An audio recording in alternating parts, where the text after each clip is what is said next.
찬송은 본래가 일어나서 하는 것입니다. 근데 이제 한국은 문화가 앉는 문화 아니에요. 그래서 아마 그렇게 된 것 같은데, 특별히 할렐루야 이거는 아니지만은 할렐루야 찬송할 때에 일반 사회의 촉동들도 무식한 사람 빼고는 다 일어나서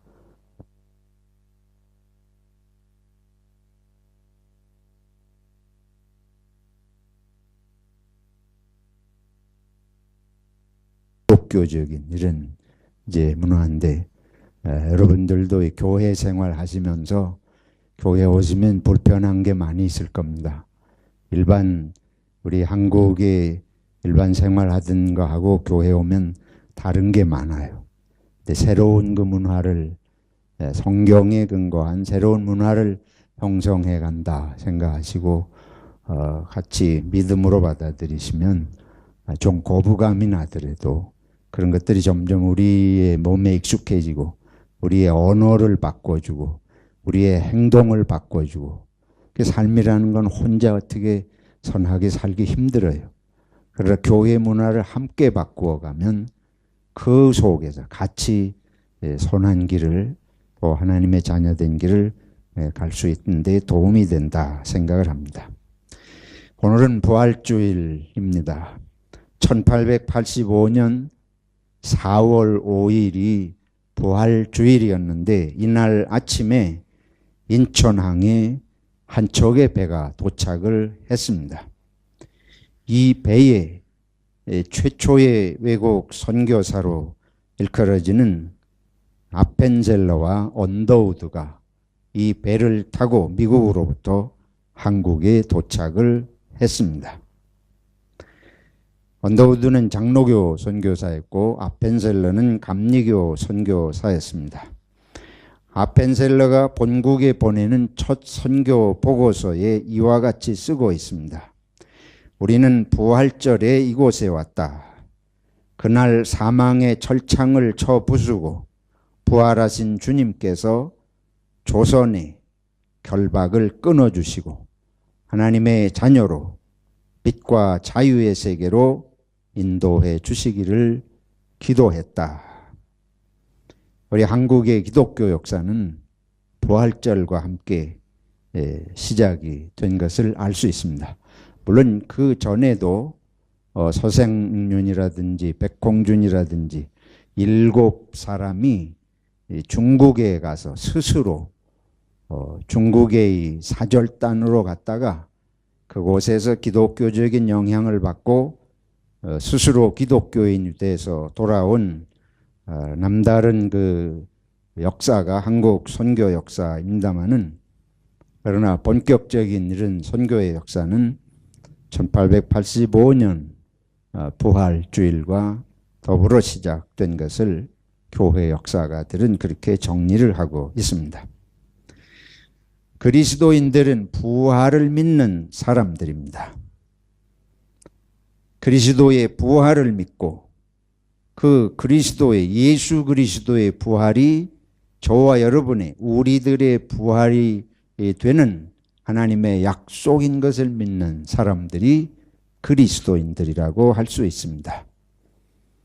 그래서 초대교회는, 우리 성경에 보면 초대교회가 설교한 설교 제목은, 핵심은 한 가지예요. 그것은 예수님이 십자가에서 우리를 위해서 죄를 지시고 죽은 것과 하나님께서 사흘 만에 다시 예수님을 살리신 부활이 바로 초대교회의 전도의 내용이었습니다. 오늘 우리들이 사도행전 10장 읽은 말씀이 바로 그 말씀이에요. 사도행전 3장, 4장, 5장 앞부분에도 사도들은 예수 그리스도의 죽으심과 하나님의 능력으로 부활하심을 증거를 했습니다. 그것 때문에 사람들에게 오해를 받았고, 그것 때문에 유대인의 관원들에게 잡혀서 옥에 가서 고통을 받고, 그리고 바울 사도가 이제 회심한 후에 증거한 대로 내가 이렇게 고난을 받고 유대인들이 동족인 유대인에게 핍박을 받는 건 내가 예수 그리스도께서 죽으셨다가 하나님의 능력으로 사흘 만에 부활한 것을 증거하기 때문에 내가 이런 고난을 받는다 하고 전도하는 것을 사도행전 22장에서 볼 수가 있습니다. 그러나 부활이라고 하는 사실은 일반적으로 믿기 어려운 것입니다. 성경에서 가장 이해하기 어려운 것의 하나가 바로 이 부활 사건입니다. 그게 그렇게 중요하기 때문에 사실은 일반적이지 않고 통상적이지 않은 또 쉽게 믿을 수 없는 일인데 그 사건이 예수님의 부활이 일어났고 그것을 예수님의 제자들이 그걸 보았기 때문에 가장 놀라운 사건이기 때문에 사도들은 이것을 증거하고 전하는 것을 그들의 삶의 사명으로 삼고 죽음에 이르기까지 그 길을 갔다고 할 수 있습니다. 현대에 와서도 현대에 와서라기보다 현대에 와서 사실은 더 힘들죠. 현대인들은 이성을 믿고 과학을 믿습니다. 우리가 옛날처럼 우리들이 그렇게 옛날에 호랑이 담배 먹던 시절처럼 그런 때가 아닌데 오늘의 무슨 부활을 믿겠느냐? 그거는 비이성적이고 비합리적이다. 이런 생각이 대부분의 사람들의 마음을 지배하고 있다고 볼 수 있습니다. 오늘 이것에 대해서 같이 좀 잠시 생각을 해 보려고 합니다. 이성적이라는 말이 무슨 말이냐? 이성이 뭐예요?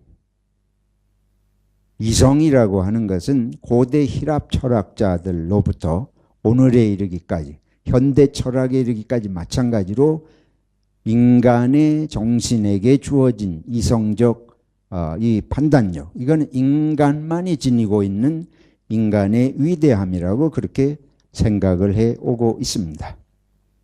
다른 동물에게도 있지 아니하고 오직 인간에게만 특성적으로 주어진 인간의 위대성은 이성이다. 그러니까 이성적이란 말은 인간적이란 말하고 똑같은 말이에요. 다르게 보면 인간이 지니고 있는 위대한 속성을 가리켜서 말한다고 할 수 있습니다. 그러니까 이성적으로 보아서 옳지 않다. 그 말은 인간의 판단으로 볼 때에 합당하지 않다는 말이에요. 그 말 속에는 인간 이상의 판단력을 지닌 존재가 없는 것처럼 생각하는 그 속에는 그런 사상이 깔려 있습니다. 인간이 아는 것 이상의 진리가 없다고 생각하는 그런 판단이 그 속에 있다고 하는 것이에요.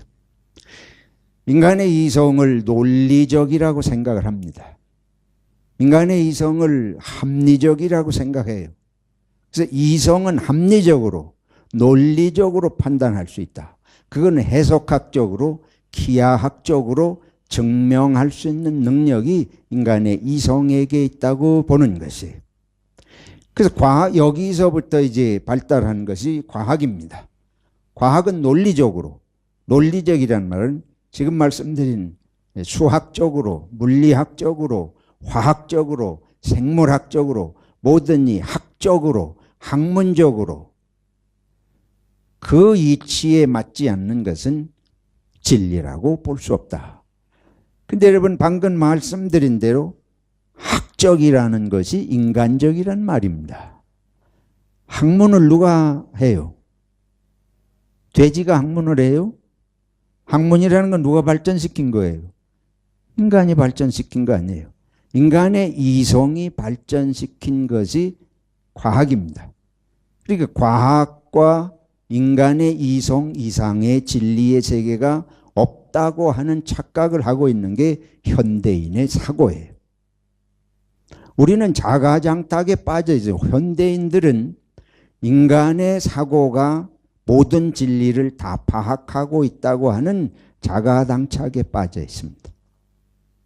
이성과 과학이라고 하는 것은 말씀드린 대로 인간적이라는 것인데 인간이 알고 있는 것 이상의 진리의 세계는 없다. 이게 과학을 내세우는 것의 궁극적인 문제성이에요. 과학은 필요합니다. 과학은 유익이 있습니다. 왜냐하면 고도의 이성이 있는 인간이 발전시킨 것이기 때문에 그건 인간의 삶에 유익한 것을 과학을 통해서 이성을 통해서 논리를 통해서 개발을 하고 발전시키니까 그 덕분에 인간은 여러 가지 편리함을 누리는 것이 사실이지만은 그러나 이성과 과학의 한계가 있는 것을 인간 스스로 부인하는 것이 바로 이성주의의 모순이었습니다. 첫째로 과학은 발전하는 과정에 있습니다. 여러분 어떻게 생각하세요? 과학이 완성됐습니까? 생물학은 모든 것을 다 파헤치고 완성이 됐습니까? 유아 교육만 하더라도 이론이 자꾸 바뀌어요.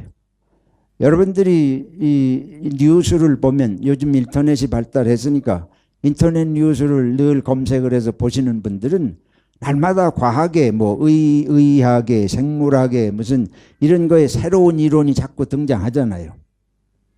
해마다 1년에 한 번씩 노벨상이 주어집니다.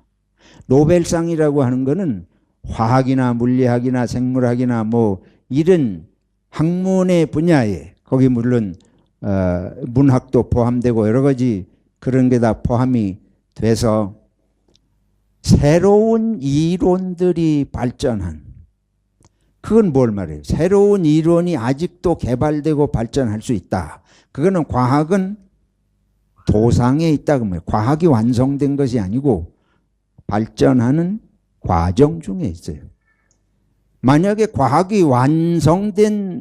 과학은 모든 분야에 완성된 이론을 확보했다. 그러면 우리가 과학이 진리라고 말해도 어느 정도 수긍할 수 있을 거예요. 아시는 대로 과학이란 인간의 이성이 파악할 수 있는 능력의 범위 안에서 지금까지 그게 확보된 것이 과학이지 모든 우주 만물의 그리고 생명에 관한 모든 비밀을 다 이해하고 파악한 것은 아닌 것입니다. 그러므로 우리들이 더구나 두 번째 과학이라고 하는 것은 보이는 것 중심이에요. 인간이 보이고 보고 느끼고 듣고 냄새 맡고 거기다 한 차원 더해서 생각할 수 있는 것. 생각은 보이진 않지 않습니까? 생각이 밖으로 행동으로 나타나면 보이지만 생각 자체는 보이지 않는데 분명히 있잖아요. 근데 이성이라고 하는 게 이 생각을 동원해서 생각할 수 있는 차원까지 그게 이성적인 차원에서 여러 가지 진리를 규정하려고 이해하려고 하지만 인간이 보지 못하는 세계가 있고 생각하지 못하는 세계가 아직 여전히 존재한다. 잘 생각해 보십시오. 저와 여러분들은 속아서 살고 있습니다. 과학과 이성이 모든 진리를 밝힌 것처럼 착각을 해서 그래서 그것에 맞지 않는 건 전부 의심하는 것이에요. 현대의 철학과 현대의 과학의 밑바닥을 흐르는 것은 의심입니다. 모든 것을 의심하는 것이에요.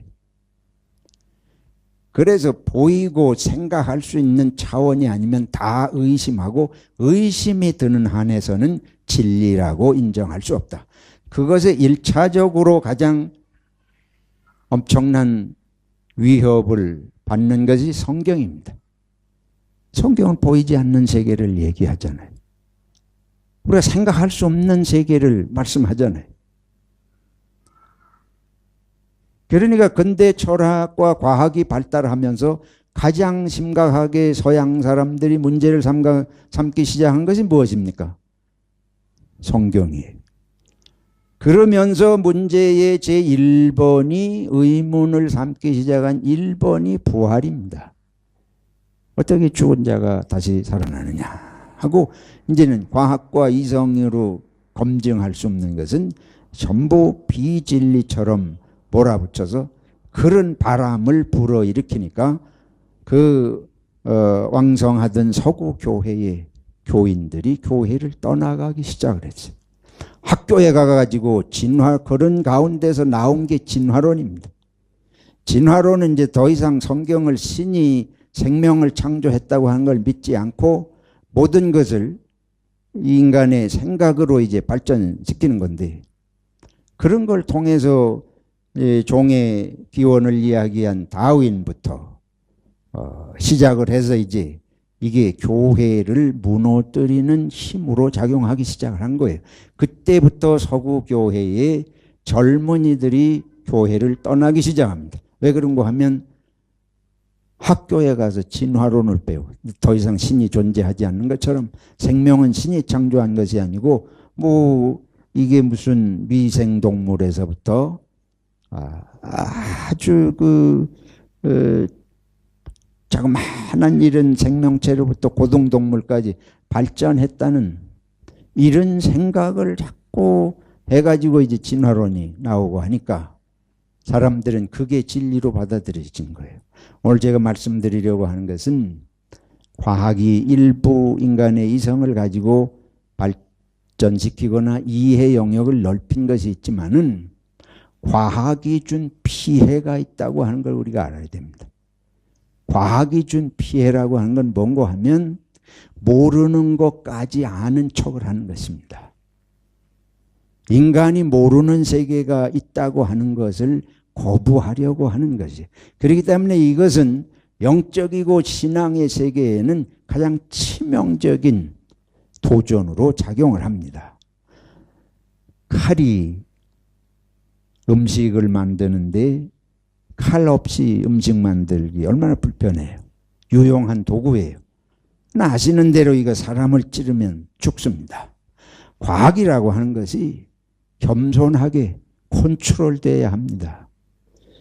이것이 적절한 범위에서 컨트롤돼서 인간의 삶에 유익한 범위를 지켜야 되는데 오늘의 과학은 그 범위를 넘어서 있습니다. 이제는 생명의 세계도 거부하고 영적인 세계를 거부하는 함부로 휘두르는 이 강도의 손에 들려있는 것과 같은 이런 것이 오늘의 과학의 위험성이에요. 사랑하는 성도 여러분, 그리고 우리 가운데 있는 우리 젊은 형제 자매 여러분, 여러분들이 학교에서 배우는 것이 전부가 아닌 걸 아셔야 됩니다.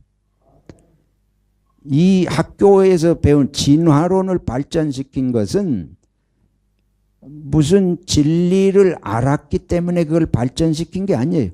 하나님을 믿기 싫은 사람들이 벌써 불신앙을 가지고, 전제가 불신앙입니다. 믿기 싫은, 안 믿는 의심의 마음을 가지고 그쪽으로 편협되게 발전시킨 것이 진화론입니다. 진화론의 일부 이론들은 타당성이 있는 것들이 있습니다. 눈으로 보기에. 근데 그 눈으로 보는 몇 가지를 가지고 보이지 않는 것까지 확실한 것처럼 이 사람들이 무모하게 발전시킨 거예요. 그리고 모르는 우리 과학의 전문가가 아닌 사람들은 전문가들이 그렇게 한다 그러니까 다 속아 넘어가는 거죠. 여러분들이 음식점에 가서 식사를 하실 때에 식당에서 어떻게 음식을 만드는지를 보지 못해요. 그 사람들이 다 깨끗하게, 우리 집에서 어머니가 자식을 위해, 나를 위해서 식사를 만들어주는 것처럼 정성을 들이고 기도하고 어떻게 하든지 해롭지 않은 음식을 만들어서 자식에게 주려고 먹이는 이런 어머니가 만드는 마음처럼 식당의 주인이나 주방장이 그렇게 할 줄로 생각하면 그거는 큰 착각입니다. 다 그런 것은 아니겠지만은 많은 식당에서 손님이 먹는 위생이라든지 뭐 그 사랑의 마음이라든지 관심이 없어요. 맛을 내서 잘 먹고 돈 잘 내고 가면 되는 거죠. 그런 사람들이 많이 있습니다. 다 그런 게 아니겠지만 과학자들의 많은 사람 중에 그런 사람들이 있다는 걸 아셔야 됩니다. 그 사람들이 무슨 정말 진리를 발견해서가 아니고 마음이 특별히 이 산업혁명과 자연과학이 발달할 그 인간의 이성을 최대치로 올려놓고 하던 그때는 마음이 무엇이었냐면 서구사회에서는 성경을 부인하고 믿기 싫은 의심의 마음을 일차적으로 가지고 학문을 했다고 하는 걸 우리들이 알아야 됩니다. 근데 오늘 지금 우리들은 그 사람들이 그렇게 해서 쳐놓은 그물에 다 얽혀 들어간 거예요. 물고기 잡는 어부가 바다에 강에 그물 쳐놓고 휩쓸어 가면 멋모르고 거기 다 이렇게 잡혀 들어가고 낚싯밥을 멋모르고 물었다가 잡혀가서 죽는 것처럼 오늘 그런 걸 아셔야 됩니다. 저와 여러분이 참으로 정신 차리고 믿어야 할 것은 이 믿음의 세계하고 그래서 세상에 보는 것과 인간의 생각을 동원해서 하는 세계하고는 전혀 다른 영역입니다. 하나님의 말씀을 여러분 우리 심리학이 요즘에 뭐 맹위를 떨치는 것 같지만은 심리학이 미치는 피해가 보통 큰 게 아니에요. 예를 들어 볼까요? O형 그거 뭐 심리학에서 하는 건지 모르지만 O형은 뭐 사람이 어떻고 뭐 기질이 어떻고 A형은 뭐가 어떻고 한국에서 아주 그게 한때 유행하지 않았어요? 얼마나 어리석은 거예요. P가 O형이나 A형이나 B형이나 AB형이나 네 가지 P 형태밖에 없는데 수십억의 인구가 이 네 가지 P의 형태로 성질이 다 그렇게 되어 있습니까? 이런 게 학문을 한다는 사람들이 세상을 전부 무슨 통계적으로 수치에다가 무슨 확률에다가 이런 걸 전부 집어넣어 가지고 하니까 사람들이 얼마나 우리의 본래 나도 나를 잘 모르는데 혈액형이 뭐야? O형이야. 아유 성질 개떡 같겠네. 이런 식으로 판단하는 거예요. 사주팔자가 우리는 또 이게 이 한국 사람들은 생일이 언제야? 사주팔자 가지고 궁합 따지고 이것도 어리석은 것처럼 심리학이라는 학문 그 몇 가지 가지고 인간을 파악하려고 하는 게 얼마나 어리석은지를 알아야 됩니다. 사람은 신비한 존재입니다. 개개인이 소중한 존재입니다. 우리가 지식 몇 가지를 가지고 사람을 판단하려고 드는 것은 큰 범죄 행위와 마찬가지입니다. 그거는 때로 유익할 때가 있어요. 유익한 범위 내에서 그걸 사용해야지 그걸 가지고 인간을 판단하고 정죄하고 몰아가는 악한 도구로 쓰지 않도록 제가 오늘 말씀드리려고 한 것은 그럼 이제 이런 걸 생각하면서 부활로 좀 넘어가 보겠어요. 부활은 나는 내가 볼 때는 부활처럼 과학적인 게 없다. 부활처럼 생물학적인 게 없다. 그건 또 무슨 소린가. 내가 이런 거 강의하려면 내 나름대로 1시간은 떠들 수 있어요. 근데 지금 오늘 성찬식도 있고 뭐 다 하니까 우리 간단히 하겠습니다만은 생명은 한 형태가 아닙니다. 여러분들이 어머니 뱃속에서 지금 같은 모습으로 있었어요? 어머니 뱃속에 있을 때는 뭐 모르겠어요. 생물학을 연구하는 사람들은 처음에는 뭐 이렇게 정자와 난자가 결합해 가지고 뭐 그런다고 그러잖아요. 그러지 얼굴 모양도 없다가 손도 없다가 하나씩 생겨났지 않습니까? 하나씩 생겨나 가지고 어머니 10개월 후에 뱃속에서 어머니 모태에서 나올 때는 아주 조그마한 어린애기가 돼서 나오다가 자라고 이러잖아요. 생명은 한 형태가 아니에요. 부활절에 새계란을 주고받습니다. 계란에서 계란만 보면 거기서 닭이 나왔다고 하는 거 이해가 안 되잖아요. 달걀하고 달걀하고 닭을 같이 놔보세요. 여기서 이게 나왔다고 하는 거 우리가 어린애 처음에 그거 얘기하면 믿어지겠습니까? 인간의 생명이 이와 같이 변형되는 과정이 있습니다. 더구나 인간에게는 육체만이 있는 것이 아니에요. 말씀드린 대로 이성의 사상이 있고 영혼이 있습니다.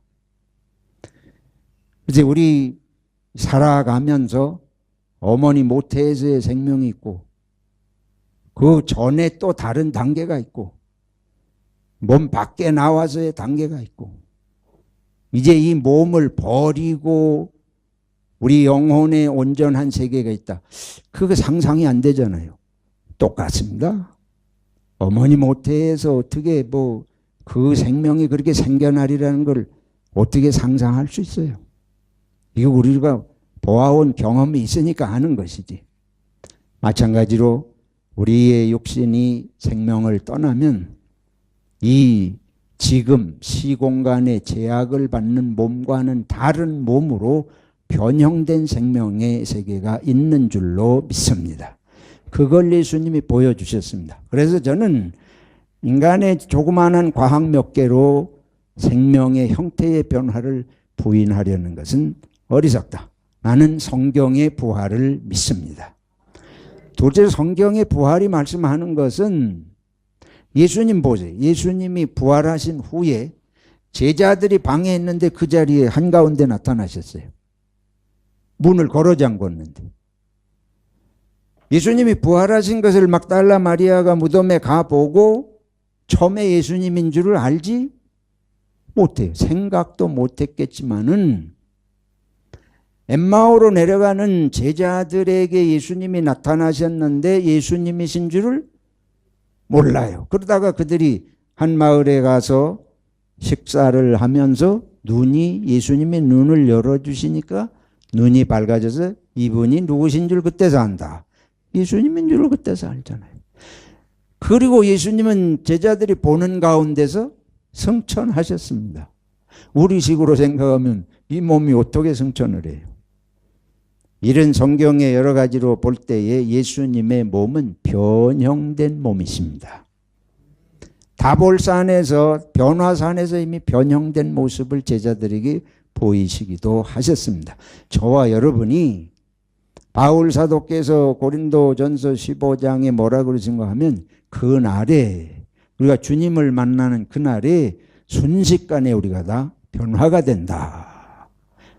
이제는 병들고 죽어야 되는 이 몸이 아니라 영원히 병들 필요가 없고 시간과 공간의 제약으로 고통을 받을 필요가 없는 그래서 이별과 눈물이 없는 변형된 몸으로 변형된 이 육체를 가진 우리 기독교는 이제 몸은 몸이지만 변형된 그 존재로 우리가 거듭난 새 생명이 될 것을 믿습니다. 이게 부활입니다. 그게 부활 생명이에요. 제가 더 긴 것을 말씀드리긴 시간이 없고 가서 기도하시면서 성경을 읽으시고 믿음으로 연구하시기 바랍니다. 이 나쁜 마음을 가지고 하나님을 부인하려는 악심을 가지고 연구한 사람들에 의해서 낚인 그래서 이 영적인 세계를 믿지 못하는 불신앙에 빠지지 마시고 하나님 내게 믿음을 주시고 성경의 말씀이 진리로 깨달아질 수 있는 확신을 주시옵소서. 기도하시면서 확실한 부활신앙을 가지고 여러분과 제가 주님의 나라에서 영원한 찬송을 드리는 하나님의 백성이 되시기를 축원합니다.